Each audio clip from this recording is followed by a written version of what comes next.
హైదరాబాద్లో భూగర్భ జలాలు ప్రమాదకర స్థాయికి చేరాయని అధికారికంగానే రుజువైంది. నగరంలో ఏ మూలకెళ్లినా సగటున 500 అడుగులలోపు నీళ్లు కనిపించడం లేదు.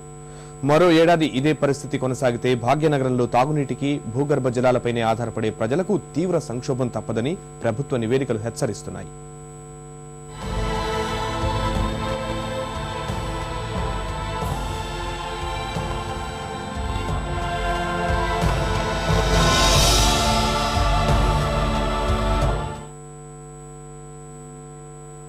హైదరాబాద్ నగరం భవిష్యత్లో అతిపెద్ద తాగునీటి సంక్షోభాన్ని ఎదుర్కోబోతోంది.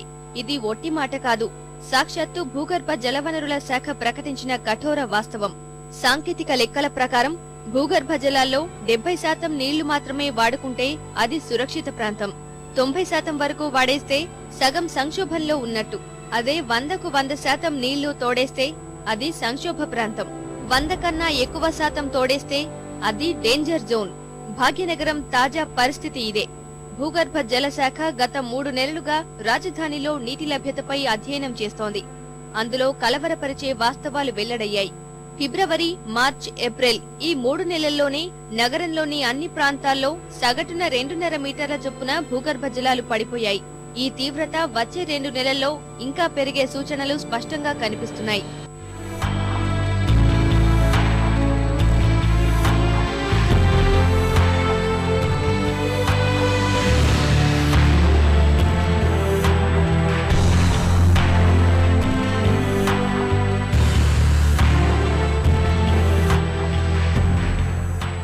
తాజా నివేదిక ప్రకారం రంగారెడ్డి జిల్లాలోని 108 గ్రామాల్లో చుక్క నీరు లేదు.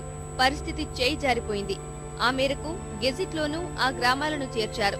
అక్కడ తాగునీటి కోసం మినహా బోర్లు తవ్వడం వాల్టా చట్టం ప్రకారం నిషేధం. చట్టం గట్టిగానే ఉంది, అమలే అధ్వానం. నగరంలో భూగర్భ జలాలు డేంజర్ జోన్లో పడిన దరిమిలా వాల్టా చట్టం అమలు కఠినంగా నిర్వహించాల్సిన ప్రభుత్వం మిన్నకుంది. ఫలితంగా భవిష్యత్ అగమ్యగోచరంగా కనిపిస్తోంది. గతేడాది వర్షాభావం ఉన్నా నగరంలో 4000 సంఖ్యలో బోర్లు తవ్వారు. నగరంలో వాననీరు ఇంకే పరిస్థితి ఎక్కడా కనిపించడం లేదు సరికదా, బోర్ల సంఖ్య పెరిగింది. అందువల్ల నీటి రీఛార్జ్ గణనీయంగా పడిపోయింది. భూగర్భ జలాలు అట్టడుగుకి వెళ్తున్నాయి.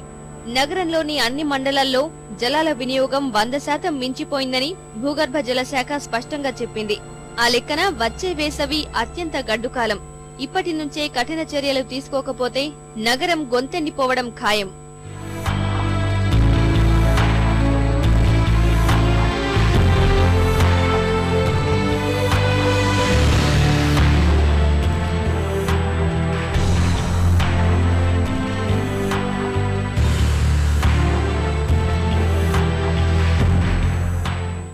హైదరాబాద్ లో ఇంకా మనం తెలుసు, మనకి ఇప్పుడు చూస్తూనే ఉన్నాం, చాలా మటుకు బోర్లన్నీ ఎండిపోయినాయి.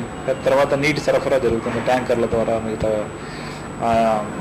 మిగతా యొక్క సదుపాయాలు ఏర్పరచుకొని యొక్క నీటి సరఫరా అనేది జరగడం జరుగుతుంది. కాబట్టి ఇటువంటి పరిస్థితులు మనకు ఋతుపవనాలు ఇంకా లేట్ అయింది అనుకోండి. ఈ సంవత్సరం జూన్ మాసంలో కూడా కొంచెం మనం అధికంగా ఈ యొక్క ఒత్తిడి మనం చేయాల్సి ఉంటుంది, ఫేస్ చేయాల్సి ఉంటుంది. హైదరాబాద్ నగర పరిసరాల్లో భూమి పొరల్లో గ్రానైట్ శిలే ఉంది. ఇలాంటి చోట్ల 120 మీటర్లు అంటే 380 అడుగులు మించి బోర్లు వేయకూడదు. కానీ నగరంలో చాలా చోట్ల 1000 అడుగులు మించి తవ్వేస్తున్నారు. నిజానికి 1000 అడుగులు తవ్వినా అదనంగా జలాలేమీ లభ్యం కావు. అట్టడుగు జలాల వల్ల ఆరోగ్యానికి హాని. ఈ విషయంలో అవగాహన లేక వినియోగదారులే నష్టపోతున్నారు. అంత లోతుకి వెళ్లడం వల్ల భూగర్భంలో కదలికలు ఏర్పడి ప్రమాదాలు ఏర్పడే సూచనలు ఉన్నాయి.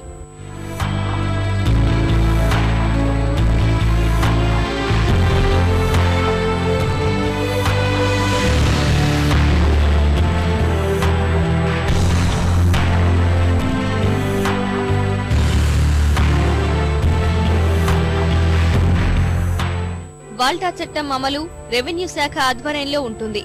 ఆ శాఖ అలక్ష్యం వల్లే సగం నష్టం వాటిల్లింది. కనీసం వాననీరు ఇంకేలా నగరంలో ఎక్కడ చర్యలు తీసుకున్న దాఖలాలు లేవు. ఇంకుడు గుంతల పేరు మీద ఇప్పటి వరకు 20 కోట్ల రూపాయలకు పైగా ప్రజాధనం వసూలు చేసినా వాటిని ఇతర పనులకు మళ్లించి లక్ష్యం నెరవేరకుండా చేశారు. ఇలా ప్రభుత్వ శాఖల తప్పిదాలు నీటి సంక్షోభానికి కారణమవుతున్నాయి.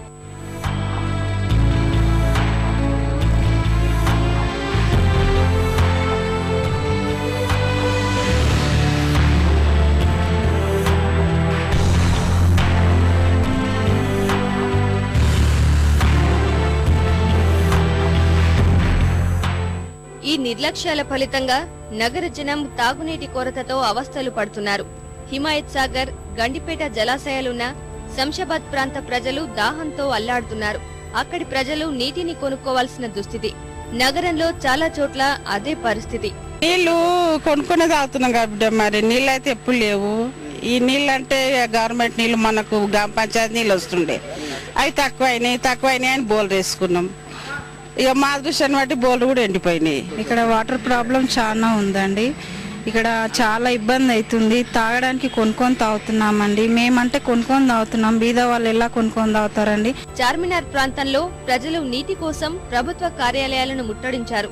ఇలాంటి ఘటనలు రాజధానిలో తరచూ పునరావృతమవుతూనే ఉన్నాయి. భవిష్యత్ అవసరాలను ప్రభుత్వం ఏమాత్రం అంచనా వేయడం లేదు.